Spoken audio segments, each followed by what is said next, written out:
Good morning, it's Tina from the British Academy of Floral Art. Let's zoom in today. So we are going to show you how to make a little wired freesia. The wiring has become really popular at the moment. We're sort of seeing much more requests for it. So I thought I'd just show you a little quick step-by-step of how to wire a little freesia.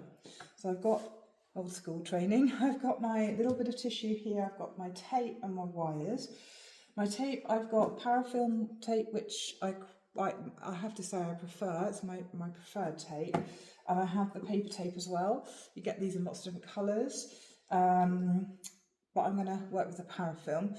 And the parafilm tape is a little bit of a magic tape because you need to know how big a piece will go. So if I pull off a tiny little piece here, so we've just got a little tiny piece, I just want to show you how far that will stretch. So can you see that's quite a lot? Stretches quite a long way. So just going to put that down because we don't need it. You need to stretch this out. You need to be really brave with it. So I'm just going to take a little piece off. I'm just going to warm up my hands a little bit. And we're going to use a beautiful freesia. This stem of freesia is absolutely stunning. It smells amazing. And you can see I've already taken a few off. So it's doing really, really well. So I'm going to take this one off and I'm going to wire this one. And I've just pulled it off very gently, but what I have done is left this little green piece on the end, and I'm just going to pinch that away now. But what we do want to try and do is leave a little piece of the green on the end, because you can see how that helps to fix the flower together. It stops it splitting. So this flower is super, super delicate. A lot with the spring flowers are. So I'll just take a little bit of my tape. I'm just going to pull it out of my thumb. And I'm just going to wrap it around the stem of the freesia a couple of times, just up into the head. I'm going to take a 29 gauge of silver wire, silver fine wire. And you can see I've just taped that. So I've just taped the flower so you can just see, you can see that, but it's just a little bit of tape across there. And then I'm going to put my little wire through. And the reason we don't just put the wire through straight away is if I put that wire through, it would just tear straight through that petal when I pulled it down.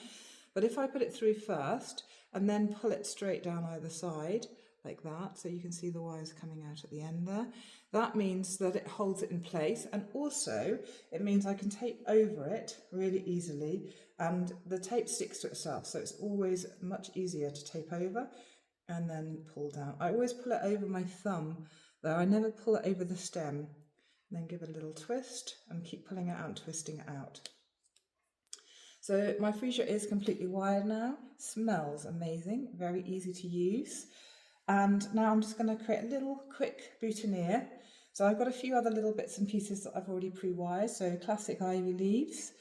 I've got a little bit of kalanchoe, which is really good. Little muscari, this time of year is very nice. I've got butterfly ranunculus, I've got a little bud, and I've got a little flower. A little bit of the grass, the chasmanthium grass, and a little bit of the sarcoca, which is beautiful, the winter box, which is lovely. So I'm just going to put this together. So I'm just going to use that one as a little backdrop there. Let's put the freesia in. And the little butterfly ranunculus. I'm really loving using these.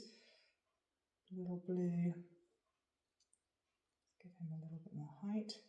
A little bit of the white at the front there. Little bird at the top. And a little bit of the grass perhaps in between there as well.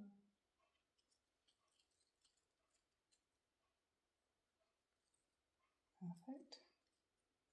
Bring that little round. The beauty about when you wire things is that everything is has manipulation. You can put it exactly where you want it to be. So that looks really sweet. And then I'm just going to finish off with a couple of little ivy leaves just to protect this lower set of petals. And just finish off the base there. So I've made a little tiny cluster, a little boutonniere flowers really, really quickly. Just take those little ones together. And you can pop a little pin in there. And you've made a little boutonniere. So the little wired flowers that I had pre-done probably took me about 4 minutes, not even that. So it's really quick, and you know that this is going to be really firm. And that's what I like with the wired wedding work as well. Nothing's going to come apart. When you wire wedding work, you know that the whole thing is going to stay together, nothing's going to fall out. I'm just going over the end there just to make sure there's no sharp stems piercing out. Just bring those, and because everything is wired, you've got a lot of manipulation. So we can just move the flower material around till we get something that looks really pleasing. So we've got a little boutonniere there, which is really cute, and it's super, super light. That's the other thing that's really interesting.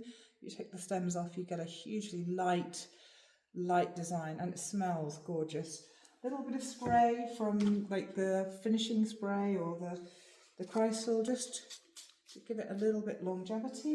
And then if we put it into some sort of packaging, so I've got a little box here, it helps the long-lasting ability of the flowers. So I'm going to pop that into the little box, just put in, put a little pin in there as well.